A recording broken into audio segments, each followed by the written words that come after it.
Kaibigan, mahilig ba kayo sa carrots? O baka wala kayong hilig sa carrots. Napakaganda, napaka-healthy ng carrots, di ba? Alam naman natin, para sa diabetes, iwas cancer, pampapayat, para sa mata, maraming benefits. Kaya tuturuan natin yung mga anak natin kumain ng carrots. Bibigay natin yung pro at yung con. Okay? Ano benefit at paano rin yung pag-iingat ng tamang pagkain ng carrots para ligtas tayo. Okay? So, tingnan muna natin ang nutrition. Ang carrots, ang daming vitamin A. 93%, 100 grams lang. Isang maliit na cup lang, almost 100% na ng vitamin A makukuha mo sa mata, antioxidant. Mataas din ang vitamin K para sa buto, may B, may C, immune system. Sa minerals, potassium, marami-rami na rin, may manganese, may copper at iba pa. Tapos, ang maganda sa carrots, low calorie. Kahit isang cup kainin mo, mga 30-40 calories lang. Walang taba. Protina niya, hindi ganun kataas. 1.2 grams, pwede na. Pero marami siyang potassium, calcium, magnesium, phosphorus, vitamin E, and vitamin K. Ito yung mga usual benefits na nakikita natin, pero iisa-isahin natin. Ano yung mga proven? Okay? Number 1, maganda talaga sa mata. Iwas katarata, iwas sakit sa mata, iwas pagkabulag, pwede po. May beta-carotene, nagiging vitamin A, pampalinaw ng mata. Okay? Kaya habang bata pa, habang di pa senior, damihan yung carrots. Meron ding lutein pag yellow carrots. Number 2, ito yung pinakamahalagang benefit ng carrots. Marami ng pag-aaral for the doctors. Ano to? Evidence-based medicine. Almost convincing probable evidence na to. Probable evidence, ibig sabihin marami ng pag-aaral nagsasabi na pwede na i-recommend na yung carrots at ibang klaseng gulay katulad niya nakakabawas ng digestive cancer.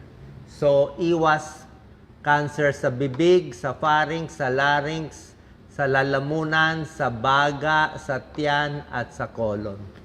Lalo na yung naninigarilyo, umiinom ng alak, malaki ang chance magka-cancer dito. Ito pangontra nyo. Kung hindi natin mapigilan si Mr. sa paninigarilyo. Pagdating sa breast cancer, limited evidence pero suggestive. Ibig sabihin, marami ng pag-aaral nagsasabi na nakakaiwas sa breast cancer pero hindi lahat. Sa na-review ko noon, parang sa 40 studies, parang kalahati doon, mga 20, nakapigil sa breast cancer. Yung kalahati, neutral lang. Pero at least, kahit itong mga stomach cancers, matutulungan niya. So, lower risk of cancer because of antioxidant, yan, tsaka yung carotenoids.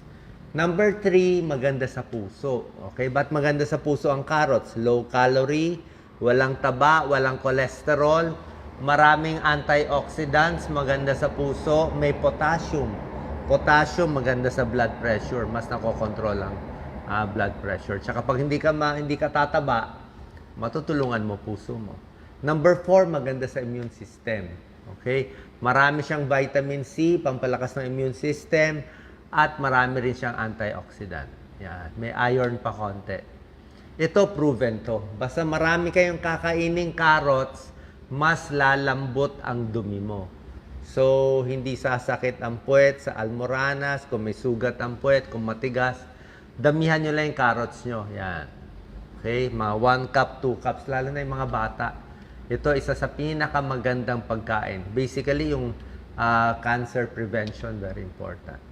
Para sa diabetes, bagay na bagay ang carrots. Okay? Low glycemic index, 1 cup, 2 cup kainin nyo ng lutong carrots, hindi tataas ang blood sugar nyo.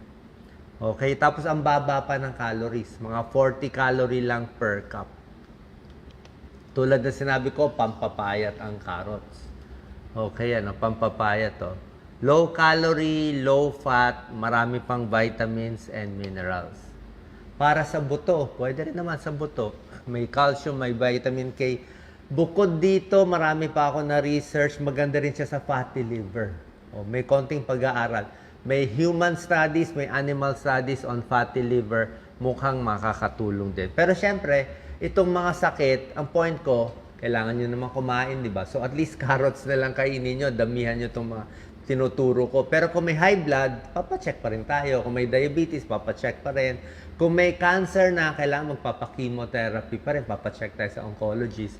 Pero habang wala pang cancer, wala pang diabetes, wala pang sakit, tingin ko makakatulong to.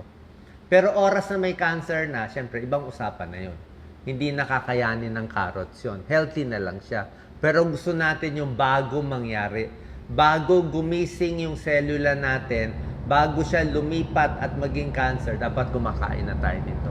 Sa bata, mas maganda umpisahan natin, sanayin. Ano ang risk? Okay?